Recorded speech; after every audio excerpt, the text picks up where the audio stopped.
എന്താണോ ഞെട്ടുന്നത്? ഞെട്ടിക്കുന്ന വാർത്തയാണ് ആശാനെ. പെട്ടെന്ന് വായിക്കേ. ഇപ്പോൾ വരുന്നൊരു വാർത്തയിലേക്കാണ്. മുകേഷിനെതിരെ ലൈംഗികാതിക്രമ പരാതി നൽകിയ നടിക്കെതിരെ പോക്സോ കേസ്. എന്ത് പറ്റിയടാ?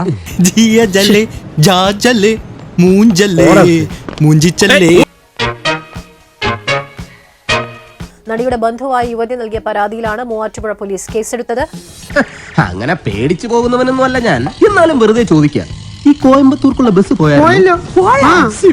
കപട സന്യാസി എന്ന് കേട്ടിട്ടുണ്ട് അല്ലെ? ഇത് എന്നാൽ കപട പീഡന വീരത്തി എന്നാണ് പുതിയൊരു ലേബൽ ഞാൻ കൊടുക്കാൻ ആഗ്രഹിക്കുന്നത്. സിനിമയിൽ അവസരം വാഗ്ദാനം ചെയ്ത് നിരവധി പേർക്ക് തന്നെ കാഴ്ചവെച്ചു എന്നാണ് യുവതിയുടെ പരാതി. ഞാൻ അന്നേ പറഞ്ഞില്ലേ ഇവനാൾ പരമനാറിയാണെന്ന്. അന്ന് എല്ലാവരും കൂടെ എന്നെ കുറിച്ച് കേട്ടി. നടിക്ക് സെക്സ് മാഫിയുമായി ബന്ധമുണ്ടെന്നാണ് അടുത്ത ബന്ധു കൂടിയായ യുവതിയുടെ ആരോപണം. പത്രക്കാരെ കൊണ്ട് തോറ്റു. ഞാൻ എന്ത് ചെയ്യാണെന്ന് നോക്കി നടക്കുക.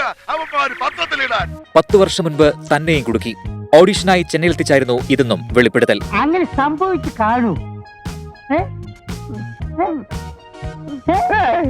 16-ാം വയസ്സിലുള്ള ഒരു കുട്ടിയുടെ അടുത്ത് ഇങ്ങനെ ഇവള് പറഞ്ഞിട്ടുണ്ടെങ്കിൽ ഇവള് സാമൂഹ്യ ദ്രോഹി മാത്രമല്ല, വേറെ എന്തൊക്കെ എക്സ്ട്രീം ലെവലില് വേറെ ലെവൽ സാധനമായിരിക്കും. എന്നെ കൊണ്ടൊരു ഹോട്ടൽ റൂമിലേക്കായിരുന്നു. അവിടെ 5-6 ആണുങ്ങളുണ്ടായിരുന്നു. അവിടെ ചെന്നു, അവിടെ ഉള്ളവർ വന്നെങ്കിൽ അതും ഷെയ്ക്കാൻ തോന്നുന്നു. പിന്നെ അടുത്താൾ വന്ന് എൻ്റെ മുഖത്തും മുടിയിലും കവിളിലൊക്കെ തൊട്ടു. അല്ലറ ചില്ലറ പണി ചെയ്ത് കഴിയുന്ന ഞങ്ങളെപ്പോലുള്ള മലയാളികളുടെ പേരുടെ തന്നെപ്പോലുള്ള അലവലാദികൾ വന്ന് നാറ്റിക്കും. എന്തൊക്കെയായിരുന്നു സാധനങ്ങൾ, എന്തൊക്കെയായിരുന്നു മലപ്പുറം കത്തി, മെഷീൻ ഗണ്ണ്, വില്ല്, റോക്കറ്റ്. എൻ്റെ ഷോൾഡറിലൊക്കെ പിടിക്കുകയൊക്കെ ചെയ്തു. അപ്പോൾ ഞാൻ അവരെ തട്ടി മാറ്റി.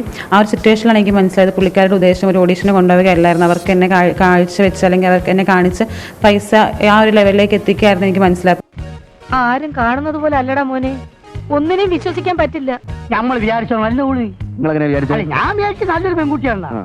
പോക്കാണ് മോനെ. അറിയാമേ പറഞ്ഞല്ലേ പോകാം. യുവതിയുടെ മൊഴി പോലീസ് രേഖപ്പെടുത്തും. എന്നാൽ ആരോപണങ്ങൾ നടി നിഷേധിച്ചു. മനസ്സിലായി. ഇവരുടെ മോന്ത കണ്ട അറിയാം ഇവിടെ തന്ത ഊത്തുവാണെന്ന്. ഇപ്പോൾ എന്നെ കുറിച്ച് ഒരു കുട്ടി പറയുന്ന അലിഗേഷൻസ് അതൊരിക്കലും സത്യമല്ല.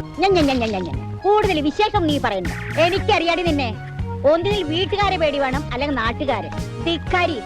ഒരു കാര്യം ചെയ്യും, എന്തായാലും വീടിനടുത്താണ് ഉരുളണ്ട. ഉരുണ്ട് കഴിഞ്ഞാൽ വീണ്ടും നാറത്തേ ഉള്ളൂ. നാറ് ഒരു കോലമായിട്ടുണ്ട്. എന്നെ കൊടുക്കാൻ വേണ്ടി ആ പെൺകുട്ടി ക്യാഷ് വാങ്ങിച്ചിട്ട് എനിക്കെതിരെ പറയുന്ന ഒരു കള്ള കേസാണ്. ആരും വിശ്വസിക്കുന്നത്. ഇവള് ചിട്ടിയല്ല, ബാങ്കാ.